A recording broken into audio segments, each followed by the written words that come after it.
Hello বন্ধুরা, welcome back to my channel Shani's blog. তোমরা সবাই কেমন আছো? আশা করছি সবাই ভালো আছে আর আমিও ভালো আছি। দেখো আমি সুন্দর করে রেডি হয়ে গেছি। আজকে যাবো হচ্ছে এই যে এইসব শ্রাবণ মাসে যারা তারকেশ্বরে যায় বাবার মাথায় জল ঢালতে, তো তাদের জন্য একটা ছোট্ট আয়োজন যেটা আমাদের পাড়ার কমিটির থেকে করা হয়। তো এখানেই চলে গেছি, ওদেরকে আর কি জল, লুচি, আলুর দম এই সমস্ত কিছু দেওয়া হয়। তো দেখো কি সুন্দর সুন্দর বাগ বানিয়েছে ওরা, নিয়ে যাচ্ছে। আর কত লোক, সত্যি এই সময় যারা যায় কত ভাগ্যবান, তাই না?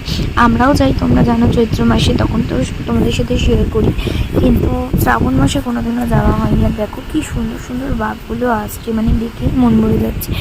তো এই যে এখানে হচ্ছে আমিও জল টলগুলো দিচ্ছিলাম, আর এখানে হচ্ছে লুচি আলুর দম দেওয়া হচ্ছিল। আর এখানে অনেক রাত্রির অবধি আর কি, ভোরবেলা অবধি এগুলো হয়। তো আমি তো আর ভোরবেলা অবধি থাকবো না, তাই এখন বাড়ির দিকে চলে যাচ্ছি। তো বাড়িতেই চলে এসেছি, এখন হচ্ছে শুয়ে পড়বো। তো চলো, গুড নাইট, টাটা।